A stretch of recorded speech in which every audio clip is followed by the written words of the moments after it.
नमस्कार दोस्तों, आज हम एक बहुत ही इम्पोर्टेंट टॉपिक जो आजकल बहुत ही ट्रेंडिंग भी है, मंकी पॉक्स, उसके बारे में कुछ जानकारी लेंगे। हमारे साथ एक बहुत ही मानी जानी डॉक्टर अमित शुक्ला हैं जो हमें इसके बारे में जानकारी देंगे। नमस्कार, थैंक यू। तो डॉक्टर साहब, मंकी पॉक्स क्या है? जैसा कि आजकल हम न्यूज में और काफी प्रिंट मीडिया, न्यूज मीडिया इन सब में देख रहे हैं, मंकी पॉक्स बहुत ज्यादा ही न्यूज में प्रचलन में आया है।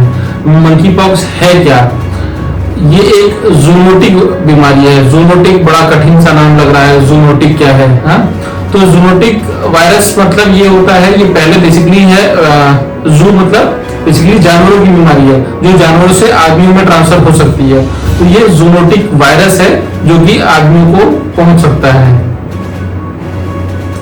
तो मंकी पॉक्स को हम कैसे पहचानेंगे? उसके क्या सिम्टम्स हैं? हमें क्या होगा मंकी पॉक्स होएगा तो उसे हम कैसे पहचानें? जी पहले सबसे पहले मंकी पॉक्स जो हुआ था 1953 में नाइजीरिया में हुआ था। हाथ और फेस में कुछ रैशेज स्टार्ट हुए थे और फिर उन पर रिसर्च हुई थी। और बेसिकली ये जो मंकी पॉक्स नाम भी है, ये मंकी से एक वायरस निकाला गया था, उसी से लगा कि इसी से फैल रहा है, तो उसका नाम मंकी पॉक्स है। लेकिन ऐसा नहीं है, ये स्क्वायरल्स, चूहे और में ये वायरस ज्यादा पाया जाता है बनस्पत मंकी के। तो हो सकता है WHO आगे चल के इसका नाम बदल दे। अब रही बात इस सिम्टम्स में कि क्या क्या सिम्टम्स आते हैं, साइन होते हैं। सिम्टम्स वो आते हैं जो पेशेंट को खुद पता चलते हैं, दिखते हैं। हाँ, साइन वो होते हैं जो डॉक्टर देखता है एग्जामिन करके। तो इसमें सबसे पहले जो और बीमारियों में सबसे कॉमन है वो सब, जैसे फीवर आना, थकावट होना, पैर मसल्स में, मांसपेशियों में दर्द होना, ये सब स्वाभाविक है। लेकिन इसमें चकत्ते भी पड़ते हैं, रैशेस आ जाते हैं। किसमें पड़ेंगे? पाम पे, टंगों पे, फेस पे कुछ ज्यादा होते हैं, ठीक है, और थोड़े थोड़े पूरे जेनिटल एरिया में हो सकते हैं, लेकिन मोस्टली फेस, हैंड और फीट पे होते हैं। और साथ में एक पिक्यूलियर या यूनिक फीचर हम कह लें जो मंकी पॉक्स में होता है, वो उसमें लिम्फ नोड होते हैं, छोटी छोटी हमारी ग्रंथियां होती हैं, उसमें सूजन आ जाती है, चाहे कान के पीछे साइड में या गले के नीचे साइड में छोटी छोटी गिल्टियां जो हम कहते हैं, गिल्टियों में सूजन आ जाता है। एक्जिला में, काख में, इन सब में सूजन आ सकता है।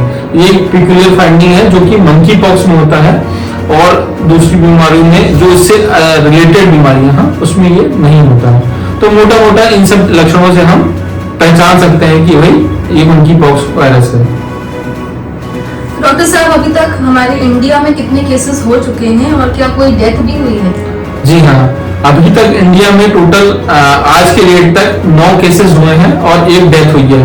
जो डेथ हुई है वो केरला के रहने वाले हैं, 22 ईयर्स ओल्ड थे। जो उनको पहला सिम्टम आया था वो 26 जुलाई को आया था, बुखार था, फटीग था और 30 तारीख को उनका निधन हो गया मंकी पॉक्स से। ये केरला की सरकार की तरफ से ये पुष्टि हुई है। इस पे हमारी सरकार भी काफी एकदम जुझारू रूप से उस पर देख रही है।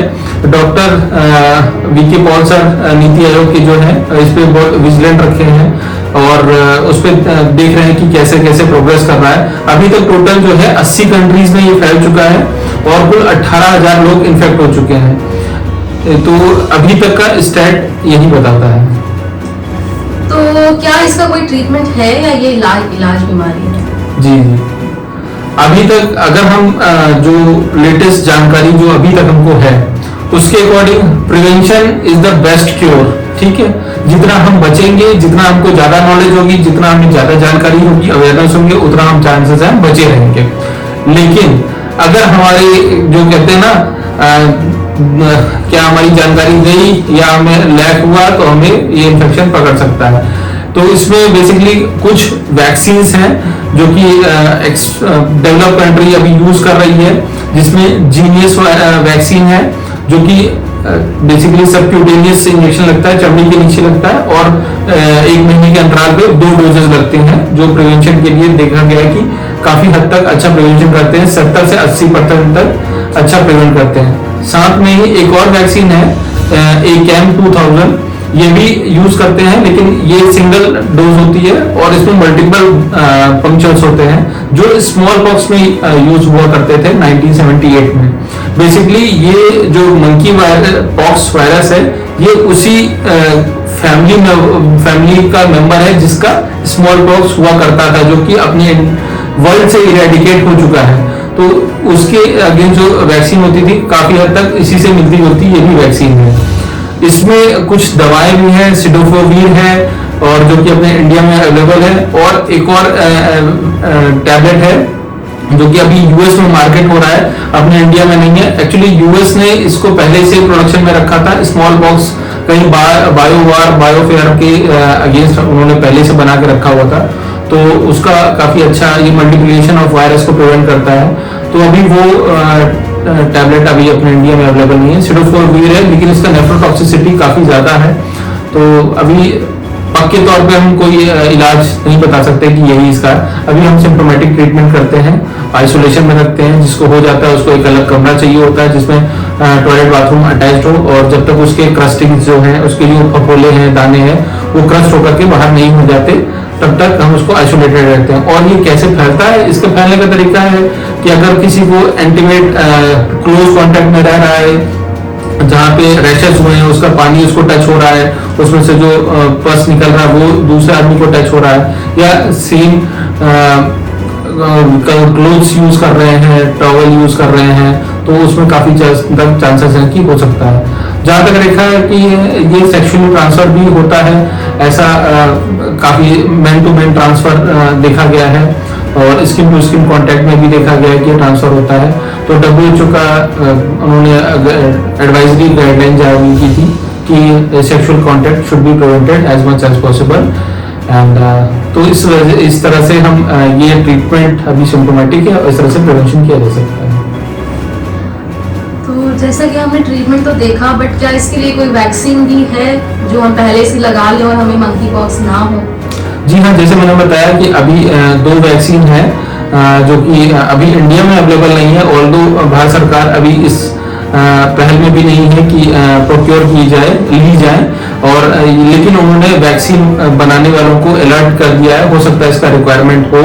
हाँ, तो जीनियस वैक्सीन और ACAM 2000 वैक्सीन, ये 2 वैक्सीन है जो कि प्रिवेंशन के लिए होता है, लेकिन बेसिकली ये पहले हेल्थ केयर वर्कर्स को लगाई जाएगी जो ज्यादा एक्सपोज होते हैं, जो ज्यादा ससेप्टेबल हैं, तो उन लोगों को ये वैक्सीन पहले यूज की जाएगी अगर प्रोडक्शन होता भी है तो अभी फिलहाल के लिए इंडिया में स्थिति वैक्सीन की अभी सरकार ने अभी मना कर रखा है कि अभी वो इसको प्रोडक्शन में नहीं लाएंगे, लेकिन हाँ अलर्ट पे है वो लोग, तो 2 वैक्सीन हैं। जैसे कोरोना वायरस ने एक पैंडेमिक क्रिएट किया था हमारे संसार में, क्या ये मंकी पॉक्स भी ऐसा कुछ पैंडेमिक या एपिडेमिक कर सकता है?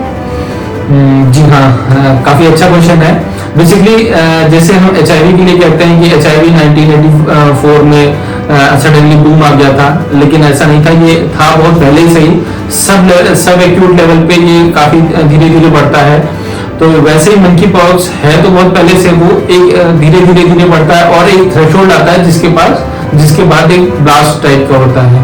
तो मैं कोई पैनिक नहीं क्रिएट करना चाहता, लेकिन ऐसा संभावना हो सकती है जिससे कि एपिडेमिक फैल सकता है, लेकिन ये तब प्रिवेंट किया जा सकता है जब हम ज्यादा जागरूक हैं, ज्यादा हमें नॉलेज है। तो बेसिकली हम एपिडेमिक से इनकार नहीं कर सकते और ये भी नहीं कहते कि हो ही जाएगा। सो हम चांसेस हैं कि अगर हम ज्यादा जागरूक रहेंगे तो इसको प्रिवेंट कर सकते हैं, क्योंकि हम रिसेंटली कोरोना से गुजर चुके हैं, तो ज्यादा हमें सजग रहने की जरूरत है। काफी सारी इंफॉर्मेशन आपने हमें दी है, तो मेरा आखिरी सवाल है कि क्या हमें इम्पोर्टेंट चीजें हैं जो इसके लिए हमें जाननी चाहिए? हमारा आखिरी सवाल। देखिए, हमको बेसिकली अपने आप को प्रिवेंट करना है, ठीक है। प्रिवेंशन के लिए हमें पब्लिक प्लेसेस पे अवॉइड करना चाहिए, ज्यादा गैदरिंग हो तो वहाँ अवॉइड करना चाहिए, और हम ज्यादा क्लोज कांटेक्ट में नहीं रहें किसी से। कोई छींक रहा है, खांस रहा है, हम कोशिश करना चाहिए जो हमारे एटिकेट्स थे जो हम कोरोना में करते थे, अगर उसको हम उतना स्ट्रिंजेंटली नहीं लेकिन कुछ हद तक फॉलो करते हैं तो काफी हद तक हम अपने आप को प्रिवेंट कर सकते हैं। बेसिकली हमको ये सब करना है, साथ में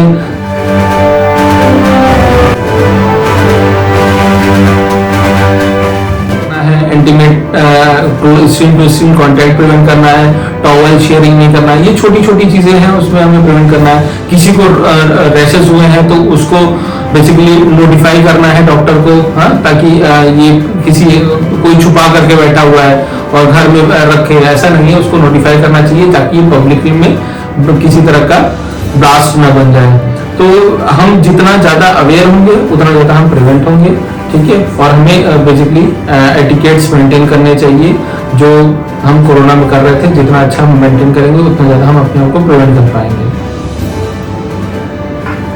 थैंक यू डॉक्टर अमित, काफ़ी अच्छी जानकारी दी आपने हम लोगों को। आशा है कि हमारी ऑडियंस को इससे काफ़ी कुछ इन्फॉर्मेशन मिला है और ये लोग इसको फॉलो करके अपने आप को और अपनी सोसाइटी को इस बीमारी से बचा सकें। थैंक यू, नमस्कार।